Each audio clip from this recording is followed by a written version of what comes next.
Assalamualaikum warahmatullahi wabarakatuh. Alhamdulillah rabbil alamin, wa bihi nasta'inu ala umurid dunya waddin.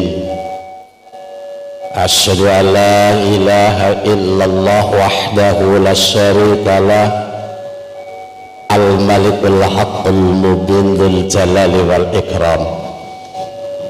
Wa asyhadu anna muhammadan abduhu wa rasuluh wa la nabiyya ba'dah. Allahumma salli wa sallim ala sayyidina wa habibina Muhammad ibn Abdullah wa ala alihi wa ashabihi ajma'in, amma ba'd. Bapak, Ibu, Saudara, jamaah sholat Isya yang insya Allah nanti akan kita teruskan dengan sholat Qiyamul Lail, sholat tarawih yang dirahmati Allah yang saya hormati. Mari bersama kita bersyukur kehadirat Allah atas nikmat yang diberikan kepada kita. Pada saat ini, malam hari ini, bersama-sama kita telah selesai menunaikan sholat Isya secara berjamaah. Semoga Allah Subhanahu wa Ta'ala mencatat amal yang baru kita lakukan, juga amal-amal yang lain,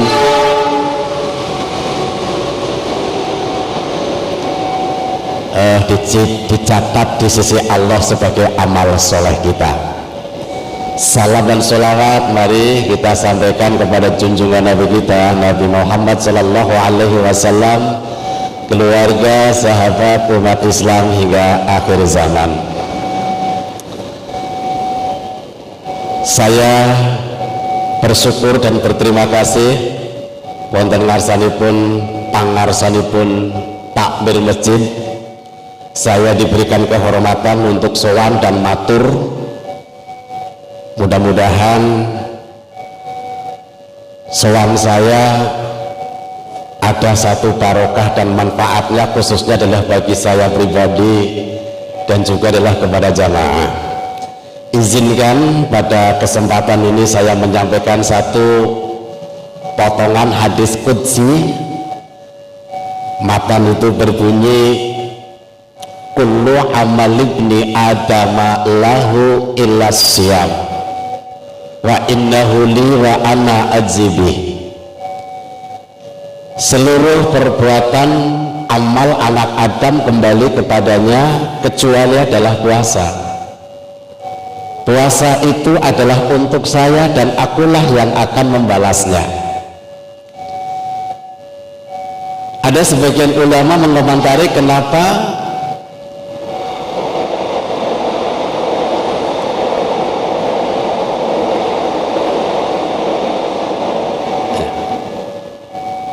selingan sepur lewat.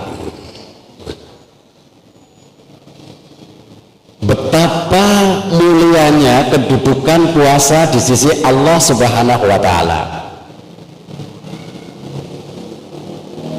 Dan sementara orang yang berpuasa itu kan termasuk ibadah sir, ibadah yang tidak diketahui oleh siapapun kecuali oleh orang yang berpuasa dan Allah Subhanahu wa Ta'ala. Nyengapun tadi ibu-ibu kondur melalui bar subuh ngaten menika dan sewu, tidak ada yang tahu. Anak-anak sibuk di kamar masing-masing daring begitu. Bapak menika nggih sampun tindak wonten ing kantor ngaten niku piyambak resik-resik menika ingkang kagem bekas kagem sahur. Separangan ingkang tasih wutuh pelebetaken kulkas, lajeng ibu-ibu mirsani, walah ya Allah semangka sigaran kok seger men. Nek dimaem ngono didahar nggih mboten wonten ingkang pirsa, tetapi karena begitu ikhlasnya terhadap Allah, maka itulah kemudian betapa mulianya di sisi Allah kedudukan ibadah puasa. Sampai Imam Ibnu Rajab Al-Hambali mengatakan bahwa pengecualian dengan ibadah-ibadah yang lain, kalau ibadah yang lain katakanlah kita sedekah, kemudian kita sholat, kemudian kita zakat, membangun masjid dan sebagainya, itu pahalanya akan dilipat gandakan oleh Allah 10 sampai dengan 700 kali lipat. Tetapi puasa adalah tidak. Kenapa demikian? Karena memang orang yang berpuasa itu di dalam Al-Quran surah Az-Zumar ayat yang ke-10 Allah subhanahu wa ta'ala berfirman, innama yuwawassabiruna ajruhum bighairi hisab. Al-ayah sadaqallahul azim. Hanya orang yang bersabarlah bahwa pahalanya itu akan disempurnakan oleh Allah tanpa batas ya. Jadi orang yang berpuasa itu adalah di situ ada satu sabar. Dan ketika kita berbicara masalah sabar itu kan ada 3 hal. Sabar ketika taat kepada Allah, sabar maksiat kepada Allah, sabar terhadap suatu ketetapan Allah yang tidak menyenangkan.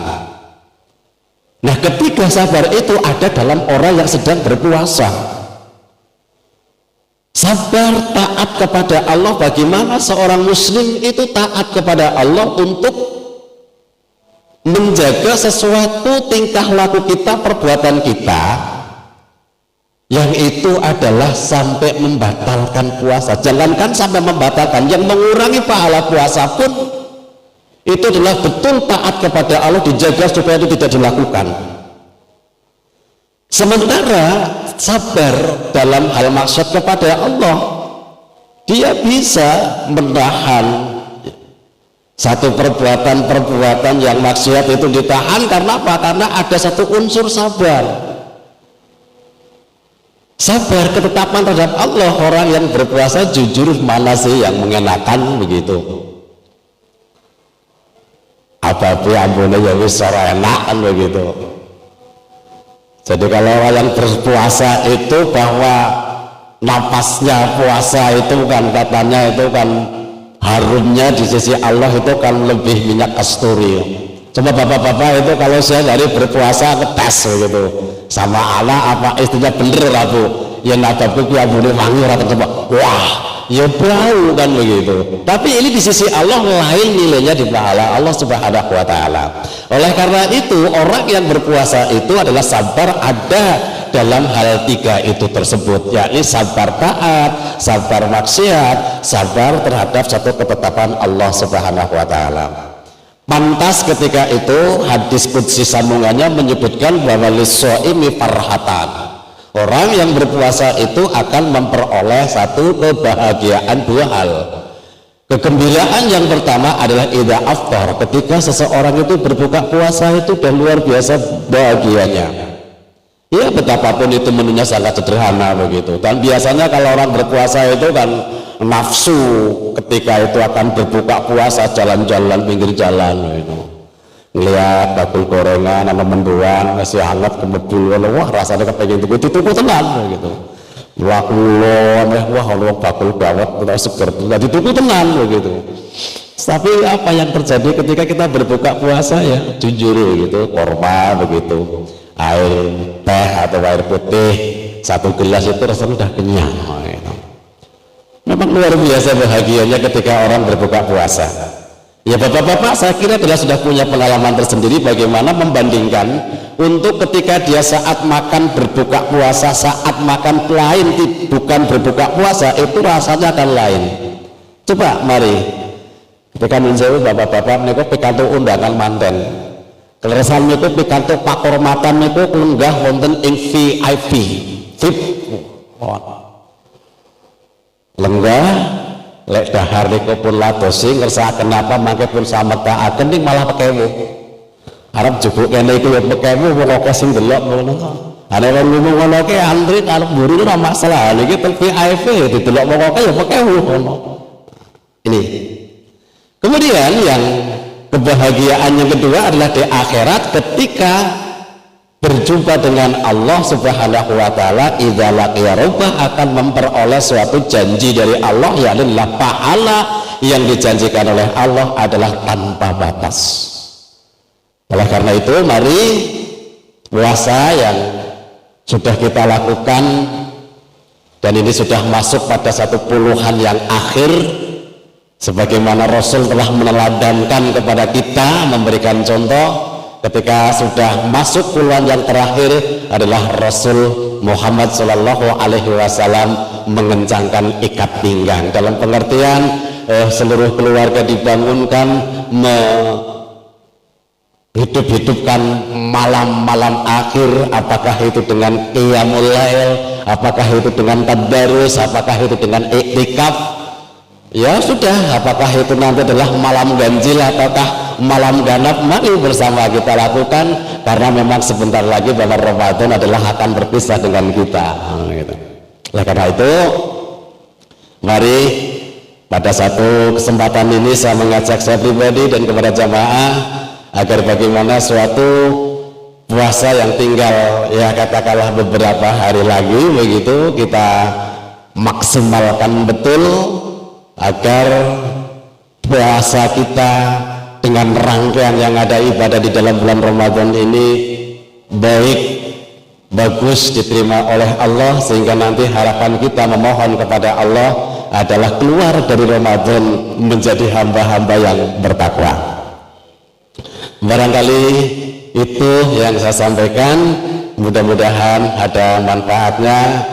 Ada sesuatu hal yang kurang berkenan dari saya mohon maaf, dan mari kita akhiri kultum pada malam hari ini dengan lafaz tahmid hamdalah. Alhamdulillahirabbil alamin. Wassalamualaikum warahmatullahi wabarakatuh.